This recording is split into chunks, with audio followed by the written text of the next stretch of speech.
A freezing afternoon behind a rusty school fence.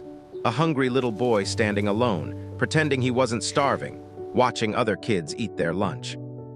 His stomach growled so loud he thought everyone could hear it. Just when he was about to walk away in shame, a small girl walked up to him, held out her only sandwich, and smiled. He looked at her like she had just saved his life. And with tears in his eyes, he whispered a promise that made all the kids laugh. "One day, when I'm rich, I'll come back and marry you." They laughed. Teachers ignored it. Life moved on. But 15 years later, a black luxury car stopped in front of that same school, and what happened next shocked the entire town. It was Maplewood Elementary, a small school in a forgotten town where dreams felt too big for reality. Elijah was 8 years old, quiet, skinny, and always hungry. His mother worked 2 jobs, his father was gone, and most days Elijah pretended he had already eaten just to avoid questions. But Maya noticed. Maya didn't have much either, but she had something rare, a big heart. Every day she saw Elijah sitting alone behind the fence, watching kids eat. One day she walked over, opened her lunchbox, and gave him half her sandwich. Elijah refused at first. Pride is loud even in little kids, but hunger is louder. He ate slowly like every bite mattered. Maya smiled and said softly, "Tomorrow I'll bring extra." That day changed everything.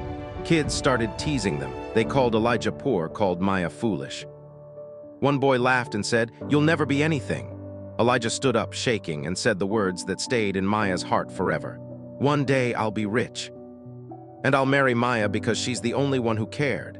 Everyone laughed. Even Maya giggled, but deep inside she believed him. 2 months later, Maya's family moved away suddenly. No goodbye party. No last hug, just a small note left in Elijah's desk that said, "Don't forget to eat." Elijah cried that night, not because he was hungry, but because someone who cared was gone. Years passed. Elijah worked after school, washed cars, carried groceries, studied under streetlights. People mocked him, teachers doubted him, friends disappeared. But he kept Maya's note in his wallet. Whenever he felt like quitting, he read it again. High school was brutal. Elijah wore the same shoes for 2 years. Kids laughed. Teachers assumed he would fail. But one janitor named Mr. Collins saw him studying late and gave him books, advice, and hope. "You're not poor," Mr. Collins said. "You're just early in your story." Elijah worked harder than anyone. Scholarships came. College came. Nights without sleep came. He ate noodles for weeks, worked security shifts, coded apps in tiny dorm rooms. Every success, he whispered, "For Maya." At 23, Elijah built a small software company. At 25, he sold it for millions. Newspapers called him a genius. Investors called him lucky. But Elijah knew the truth. It started with a sandwich. He bought his mom a house, helped Mr. Collins retire, donated to hungry kids, but something was missing. Maya, he searched for years. Old records, social media, school files, nothing. It was like Maya disappeared. Then one day he found a clue, a small-town hospital employee named Maya Thompson. He drove 7 hours without stopping. The hospital hallway smelled like disinfectant and sadness. Elijah saw a tired nurse helping an old patient, her hair messy, her eyes kind, and he knew.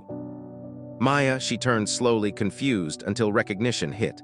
"Elijah," they both cried. Maya told him life had been hard. Her father died, college was impossible, she worked nonstop to care for her mother. She never married, never had time to dream. Elijah smiled and said, "You fed me when I had nothing. You believed in me when no one did. I came back to keep my promise."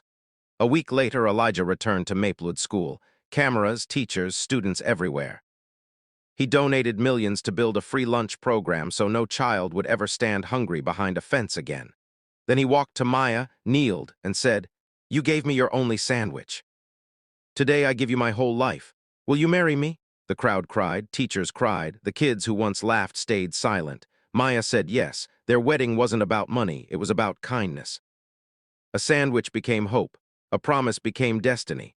A small act changed 2 lives and thousands more, because kindness is never small. Somewhere tonight, a hungry kid is standing behind a fence. And somewhere, a kind heart is about to change their life forever. If you ever get the chance to help someone, don't wait. You might be feeding the future.